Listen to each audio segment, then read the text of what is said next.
Hello and welcome to another episode of Twin Pair Tutorials.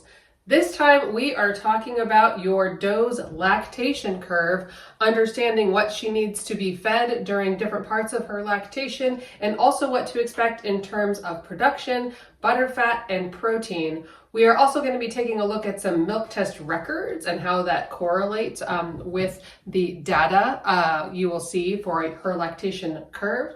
But as always, I want to mention that these are viewer-supported tutorials. Thank you so much to all of my Patreons. If you find this tutorial helpful, please consider joining us and be sure to share this video with a friend. So let's dig in. A doe's lactation needs actually begin before she gives birth. If you've had a pregnant doe before, you know that as she's approaching her due date, her udder begins to fill. Her body is now shifting into milk mode and demanding more calcium for that milk production. Typically, calcium is provided to our does through alfalfa hay, alfalfa pellets, or a chaff hay type product, or maybe you're using a combination of all of the above. If she has not been receiving that food through her pregnancy, it is important to add that calcium into her diet at least 2 weeks prior to her giving birth. Now, why is calcium so important before the delivery? A doe who is heavily pregnant is at risk of what's called hypocalcemia or milk fever. There's no fever involved. That's just a silly name, but it's still out there. But so this is when her body goes into a metabolic crisis because it is demanding more calcium than she has available. This can be fatal, but typically feeding a doe enough calcium leading up to her due date will prevent this entirely. That said, every once in a while, there will be a heavy milker or some doe carrying a lot of kids that is still at risk for hypocalcemia. So we worry about that as we reach their due date and also just after they freshen. So what do we feed on our farm? Typically during most of a doe's pregnancy, she's getting a mix of grass and alfalfa hay. And what we do here is 2 weeks prior to her due date, we start reintroducing milkers' rations just like we will give them on the milk stand. Now, like with any feed change, we don't like to do this 0 to 60. We're gonna start small and ramp it up so we don't shock her system. So I use a combination of alfalfa pellets, black oiled sunflower seeds, and we use whole sprouted barley here. I have tutorials about feeding and also a tutorial on how to sprout barley if you want to know more about that. And that I'm going to increase the volume of that to reach what she'll be getting on the milk stand once she actually is in milk as we get closer to her due date. I've had success in feeding this way to prevent hypocalcemia. So let's talk about your doe's lactation curve. So when a doe gives birth, the first thing she's going to produce is colostrum for her kids. She's not going to actually produce that much. It's going to be this very thick gold liquid that is totally essential for their survival, but it is not really something that we would want to drink. Within about usually 3 days, we start to see that colostrum is gone and it's evolved to looking like what we expect milk to look like. And maybe another few days it'll be delicious and ready for us to drink ourselves. But so just like her kids' needs, her milk supply is then going to increase as those kids are growing and they need more milk. That's true whether those kids are bottle raised from day one or whether they are dam raised by that mom the whole time. So what we see in a doe's lactation is that she will ramp up after her kidding, peaking, meaning hitting her highest milk production between 30 to 90 days fresh. So some does are more like a month, some are more like 2 months, some are more like 3, but it's very consistent that a doe starts here and then her milk production comes to a peak pretty early on in her lactation. This is also when her dietary needs are going to be the greatest. This is logical, right? We need to put more calories in because she is outputting more calories. This is also the time that a lot of does milk off those winter pounds that they may have gained. And one of the reasons why I like to breed my does every year, because they are Nigerians and love to get a little bit fat. But this time when they're really heavily milking, they tend to get their body weight back down to where it's supposed to be.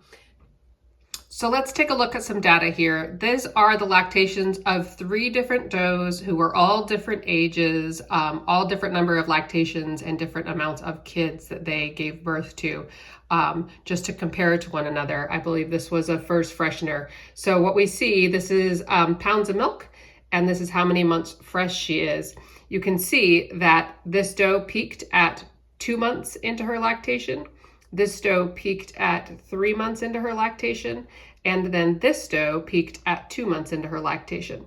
What's interesting to note is that this first freshener, while she barely peaked at all, had an extremely steady line. She did not lose milk production over the course of that lactation. Now, if we look at this doe, obviously a peak of 6 pounds is quite a lot of milk, but you can see she had a pretty steep ski slope here until the end of her lactation, where she finally kind of leveled out down here in the last few months. And that doe in the middle is kind of an extreme of both things, kind of peaked up here and then had a nice little tiny bump there. Maybe we got some better alfalfa or something like that, and then really dropped off pretty substantially there towards 8 months into her lactation. So this trend of the lactation curve going up at 30 to 90 days fresh and then coming down, some more gradually, some very steeply. That trend is true statistically of any breed of dairy goat and any age and any number of lactations. That those peaks and valleys look about the same. Of course, there can be things that affect a milk record. Maybe the doe got mastitis, maybe she had a fever and so her milk production dropped, or maybe, like I said, sometimes you got some really nice new alfalfa, maybe some nice like second cutting, or some people even love third, in summer, and all of a sudden everybody's milk went up a little bit because they were getting such great nutrition. But statistically, overall, that curve looks about the same. Now, butterfat and protein are actually a slightly different story. Those two tend to climb as we get later and later into their lactation. These can be affected by what they are being fed, and I will say genetics play a very heavy part, particularly in protein production. However, don't get overly excited if you see a doe that is reaching the end of her lactation and has a crazy high amount of butterfat. That is just normal for how lactations work. So here is the protein for 3 different does than we looked at our last graph, but you can see there's just a really steady incline. These ones not that much, this one quite a bit more towards the end of her lactation. And then taking a look at butterfat, similarly, we have sort of kind of low middle range, kind of bumping up. Not sure what happened to this goat here that she bumped down. Maybe her test wasn't stirred correctly. And then you can see this doe here has a really big bump, and this one has like a small bump here of butterfat through the end of her lactation. So let's talk about the end of lactation.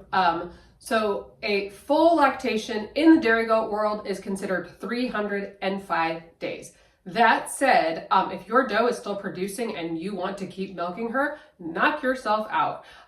For us, we only dry off our goats when they are 3 months pregnant, unless there is some other reason we need to dry them off.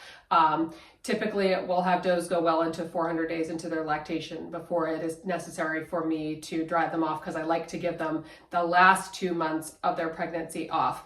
Now, if you have heavy milkers, or if you are looking to dry them off when they are still pretty early in their lactation, the easiest way you're going to do that is by actually starting to take some of that calcium away. So you can actually reduce the amount of nutrition, and that is going to lessen their milk supply.